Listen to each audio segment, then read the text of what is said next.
So let's be clear, murder is bad. We should probably be a community that does not murder one another. God wants that. Just going to start off right there. Jesus is not doing that. But we're back in that section of the Sermon on the Mount. Remember, we've been doing Jesus' Sermon on the Mount, his biggest ethical teaching in all of the scriptures, 3 full chapters of Jesus giving us some very important lessons about life and faith and how we are to live as God's people. And he is in the process of sort of expanding what were originally very black and white kind of ideas and concepts. So when he says, you have heard it said, do not murder, he is quoting the 10 Commandments, right? Good job over here. She works for us. We like that.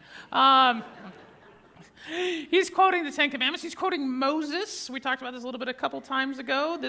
In this section, we get this link between Jesus as kind of the new Moses. So he's quoting Moses. And he's reminding this very important rule. Do not murder one another. Good. That's a good foundation to build on. But Jesus doesn't leave it there, right? He says it's not enough to not murder people. I'm going to keep saying that until you get it, like don't murder people. But there's usually several things that happen in a person's life before they get to the stage of murdering someone, right? Or you'd think so. And in today's world of like true crime and all that, we got all kinds of TV shows and podcasts you can listen to that just diagnose every kind of crazy thing that happened about any kind of salacious thing. But what Jesus is saying, before you even get there, before you even the idea of maybe I should murder this person. Before that thought gets in your head, there are probably several other thoughts that show up first. And a lot of those probably have something to do with anger, right? So Jesus is basically saying, there's this thing that happens before the murdering, and the thing that happens before the murdering is probably some sort of rift, some sort of tear, some sort of estrangement. Something happens, and it probably has something to do with anger. So Jesus says it's not enough not to just go around killing people. I'm going to keep saying that till you get it. Don't go around killing people. I don't know why I'm looking over here, but but maybe not a good idea to engage in things that would lead you down that path in the first place. And the thing that is most likely to take you down that path in the first place is anger. Or actually not all anger, but a certain kind of unchecked, unregulated, unnuanced, unintentional anger. And that anger that proceeds actually doesn't have a place in God's kingdom. Now, Jesus isn't against anger, which is a really good thing, because I know something about anger because I'm a parent. Vivian's going to sit here in the front row and not listen to me, which is probably a pretty good idea. And occasionally in our house, we have to reinstitute the no yelling rule, in our house, because it just gets so easy sometimes, especially when you have more than one and then they're together and they're doing that thing that siblings do. So this was really challenging for my wife. My wife was an only child. I'm going to talk a lot about my wife and Gavin because they're not here. My wife struggled when we had our second child because she grew up an only child, and she would be like, what is going on with these two things? And thankfully, I grew up the middle of 3, so I know all about siblings. I'm an expert in siblings. And I'm like, don't worry, it's normal, but oh, by the way, it's going to get worse before it gets better. And there are those times and those moments, right, where you're just like, oh, this is why they tell you not to shake your children, because you really want to shake your children. Right. So anger is part of life. It is unavoidable, and we would be foolish to pretend like it doesn't exist and it can't exist. And in fact, sometimes anger is a tool that we need because it motivates us. And it motivates us when you have those kind of wait, what moments, right? You know those moments, right? Where something happens and you're like, wait, what? What is happening right now? Right? You're like, hold on. You kind of get shocked out of your just kind of walking through the day, and then something happens, and you're like, well, hold on. what is the universe doing at this moment? So actually, just the other day, Jim and I were comparing stories about traveling a lot. I've told you I used to travel a bunch for work on airplanes, and if you ever want to see unchecked anger, spend some time in an airport. So we were comparing stories about some of the things that we saw when we were around our fellow travelers, and especially when things were not going well for maybe us and our fellow travelers. And if you want to see some real unchecked anger, be around a bunch of business travelers whose flight just got canceled.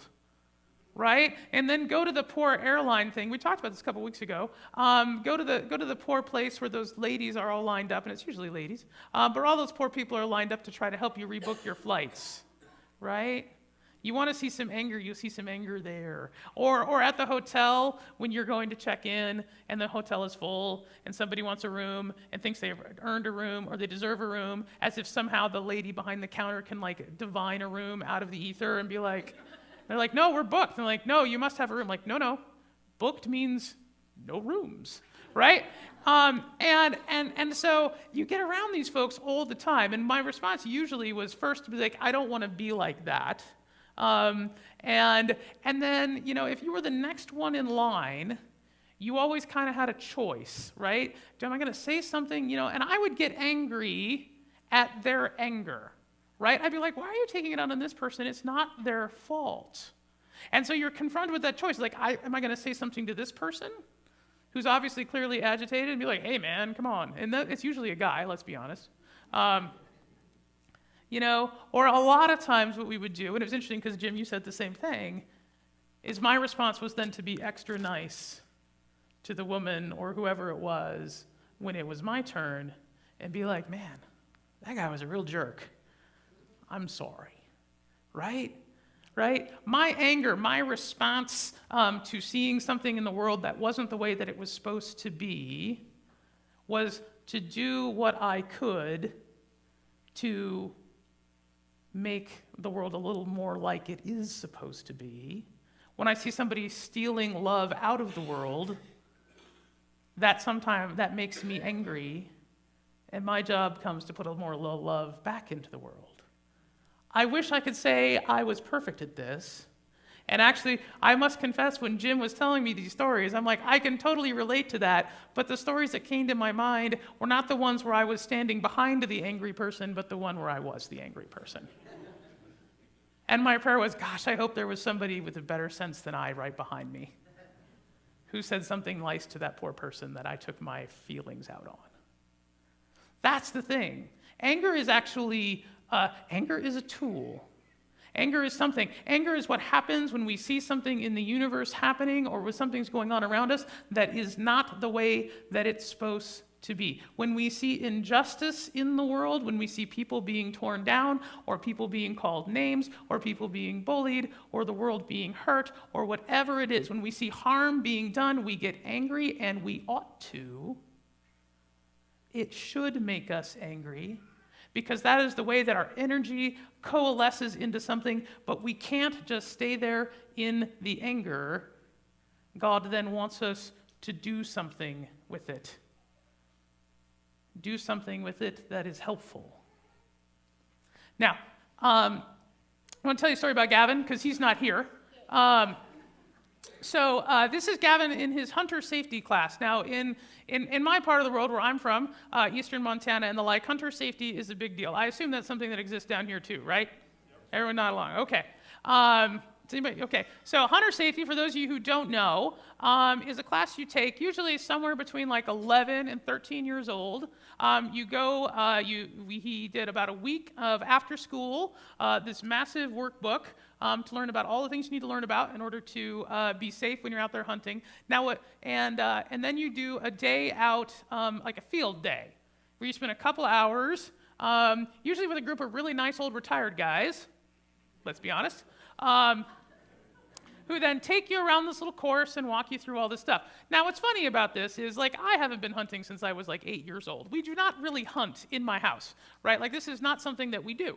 But Gavin's friends were doing it, and it was something he wanted to do, and so we're like, it kind of is like a rite of passage in eastern Montana, it's something that boys and increasingly boys and girls do.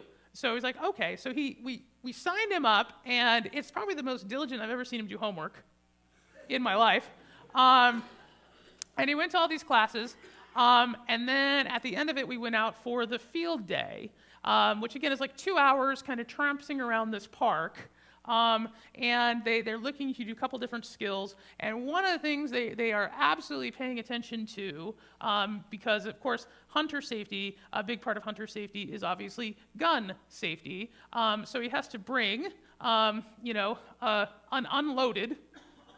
They're very clear about that. No ammo anywhere near the place. But he's supposed to bring an unloaded rifle with him so he can have it with him. And so knowing he's going to be out there and tromping around for a couple hours, we of course picked like the lightest one we can find, his 22 that we were inherited from a grandmother or grandfather or something like that. And he promptly went and tromped around and did his thing. Came back a couple hours later. And all smiles and happy, and he's like, oh, how'd it go? And he's like, it's great. He's like, good. I'm like, well, did you pass? I'm like, yes, I passed. Good. I'm like, okay, obviously you demonstrated good skills. I did. And then he hands me the rifle, and he's like, Dad, this is really heavy. Can I put it down now? When it started, he said, I'm glad we brought this one. It's nice and light. But by the time he'd walked around with it for a couple hours, he said, Dad, this is really heavy. I want to put it down now. Anger is like that. In the beginning, it feels light. In the beginning, it gives us energy. In the beginning, it directs us somewhere. It brings life to us. It gets our body all shivery and tingly and gears us up, and the adrenaline starts flowing, and the fight or flight kicks in, and all that kind of stuff. And we get this moment where we're like, we actually like, oh, this is light. Feels, and sometimes we must confess that sometimes feeling angry feels good. Sometimes all those hormones kicking in feels good. But if we stay there too long and we try to carry it too far, it starts to get heavy. It starts to get heavy, and we need to put it down. Anger's a tool. It's a tool that points us somewhere. Oftentimes it points us towards something that ought not be the way that it is. Gosh darn it, kids, your room should be clean. And I don't understand why they're not. But we can't, yeah. It's not, by the way, just FYI. That's this afternoon's task, and you know it. All right. I got support. All right. But that's the nature of it. It points to something, but you can't stay there. Anger is to move us in a constructive way to address what we see. Now, I want to tell you a story. And the story is about a woman named Candy. Candy here was born in 1946. Her father served in the Air Force, and her mother worked there. So she was born into that life, kind of itinerated around with her dad growing up the way that you do when you grow up a military kid. And eventually grew up, went to high school, went to college, did all those things, met and also married another Air Force officer, because apparently daughters really do marry their fathers. I guess that's true. And they eventually settled down and had 3 kids.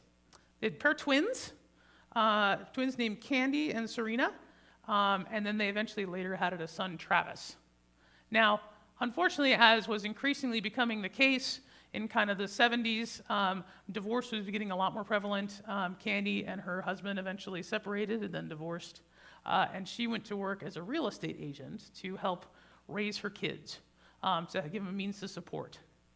So Candy was pretty much the sole caregiver for her children, and was going about her life in the way that any single mother would. As someone who was raised by a single mother, I have a lot of sympathy, and my mom was also a mother of 3 kids, and so I know that life is hard. I know the work that it takes to do that. So, I'm already like, I'm reading this, and I've got a lot of respect for Candy and what she's going through. Unfortunately, one day, when Candy's children were actually on their way to go to a church carnival, they were walking there along the street. A driver who had been drinking did not see them, hopped the curb, injured one, and killed the other, and then drove away. Candy then was called. This was before the ages of cell phones and all that kind of stuff. Got a call at home, rushed to the scene, was greeted by the officers who told her that they got a license plate, but they hadn't caught the person yet, that they didn't stick around, they just drove off. Turns out they didn't actually get very far. So they eventually found the guy, and they informed him that the gal we found him, he had been drinking. And that's when the officers informed her that he'd actually been arrested for drinking and driving before, but not much happened, and that the chances are this time not much would happen, because in 1980 the laws were such that that's the way it was. She would later say in an interview that she was enraged, obviously, who wouldn't be, by what happened. And she was later quoted as saying, "Death caused by drunk drivers is the only socially acceptable form of homicide." Because at the time, the rules and the laws were so laxed that there was very little punishment when this happened. Candy's anger was extreme, and would be. We all understand that. We all understand where that comes from. 4 days later, she got a hold of a friend whose daughter was actually paralyzed in a similar event. She quit her job, flew to Washington, D.C., and started to advocate for stricter drunk driving laws, both on a national level and in her home state of California. And the work that they began together continued to grow and continued to develop and became what we know as Mothers Against Drunk Driving. Candy became the first leader of the group. She became the president of the nonprofit that eventually they built together. They advocated for a lot of things. They were dominantly responsible for the national drinking age being raised to 21. They went state by state and passed a lot of harsher penalties and passed better regulation on alcohol sales and those sorts of things. And she did that work for a few years. And then she left. And she handed the organization over to somebody else because it needed to grow and expand and go in a new direction. And really, for her, it had become really heavy. And she needed to put it down. And she did. And she handed it off to somebody else. Now, Matt has done some amazing work. They along with a lot of organizations, have drastically reduced the number of drunk driving fatalities in the United States since that time. They've made all of our lives a lot safer. They've made a lot of our kids a lot safer. None of that brings back her daughter. Oh, her other daughter, by the way, went and founded SAD, Students Against Drunk Driving. None of that brings back the daughter or the sister. But they had all this anger, all this legitimately righteous anger, and it needed to go somewhere. It needed to go somewhere. And so this is where they put it. They put it into building an organization whose purpose was to make sure that other mothers didn't have to get the phone call that they got, that other sisters and brothers didn't have to deal with what they were dealing with. Albert Einstein has a great quote. He says energy cannot be created or destroyed. It can only be changed from one form or the other. When we are angry, it's like our spiritual energy coalesces into something. That energy is going to go somewhere. It's going to become something. If we are not careful, if we're not conscious, if we are not aware of what's going on, it very quickly and easily can become bitterness. It very quickly and easily become a rift between people and in a community. Anger unchecked and unmanaged becomes something very harmful very quickly. Or it can become that thing that motivates us to take action, to stand up to those who are being bullied, to look around and say, how can I live my life a little more different? How can I take this energy that I feel and turn it not into something destructive or hurtful to me or others, but turn it into something that makes the world a little bit more like God's kingdom? The energy will go somewhere. Let's put it somewhere constructive.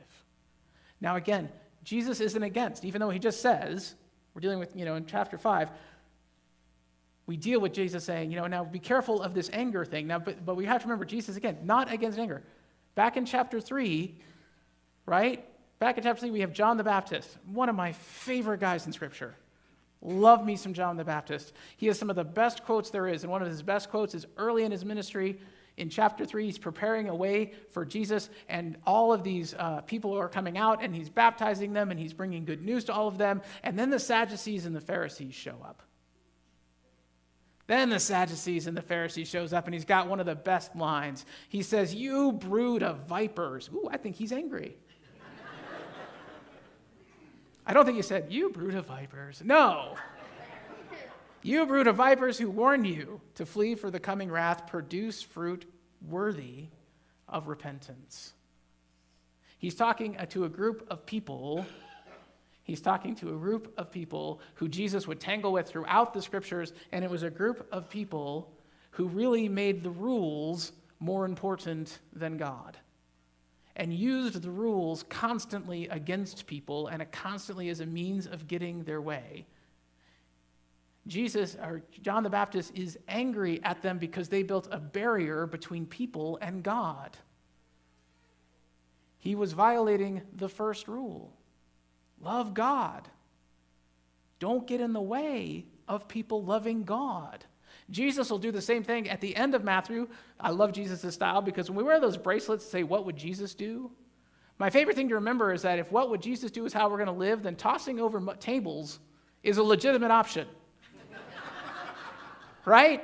Because Jesus walks into the temple and he sees all these people and he's like, wait a minute.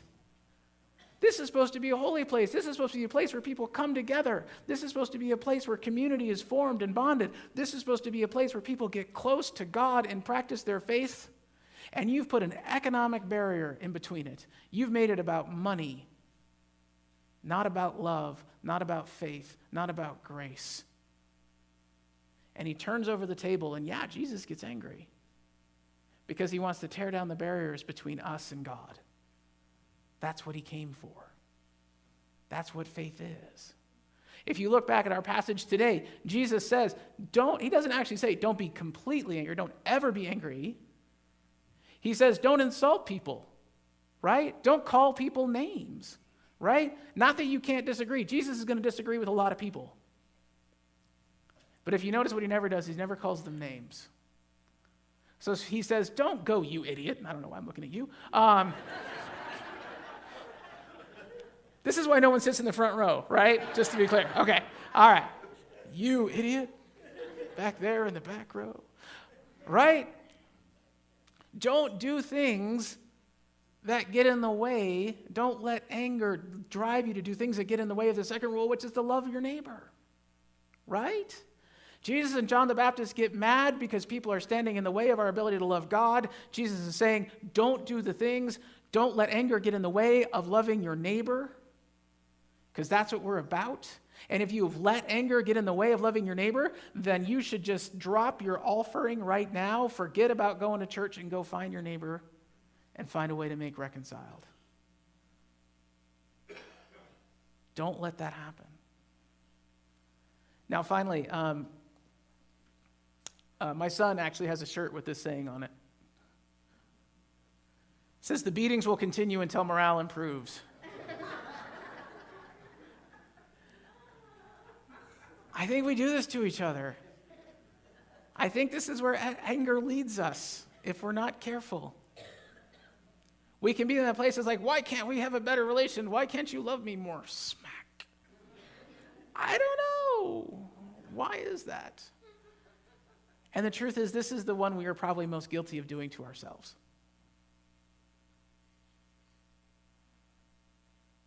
God does not want the anger that we feel towards ourselves to get in the way of loving ourselves. The truth is, most of us don't actually probably spend a lot of time beating others. I don't hope not. If you do, I'm happy to talk to you about that. But a lot of us spend a lot of time beating up ourselves. I find it a lot easier to remember the bad things that I have done to others than I find it to remember the bad things other people have done to me. I rarely wake up at night upset by something somebody's done to me. I often wake up at night upset about something that I've done to others. And I get mad at myself. Why did you do that? And then anger can be okay if it causes me to reflect and find a way to do something different next time. But if it turns into something else, if it turns into an opportunity for me to just constantly beat myself up and tear myself down, then I'm not living by the third rule. I'm not loving myself. So we get angry. Yes, we do. And what we should get angry at is anytime we see anything getting in the way of our responsibility to love, or taking away our opportunity to love. Things that get in the way of our opportunity to show our love to God. Things that get in the way of us showing our opportunity of our love for our neighbors, whoever they may be and whoever they may be, and our opportunities, things that get in the way of our opportunity to love and care for ourselves. Those things should make us angry, but they make us angry not just to make us angry, they make us angry for a purpose. So we can tear those barriers down. We are here at Lent. We are here at Lent to prepare ourselves for the greatest barrier-breaking exercise there has ever been. When God looked at the world and said, there is too much going on, there is too much burden, there is too much weight, everything, all these people are so heavy, they can't bear it. Let me take it on. Let Christ take it on. Let God take all the heavy stuff on and take it to the cross. It's heavy. We need to put it down. God knows it's heavy.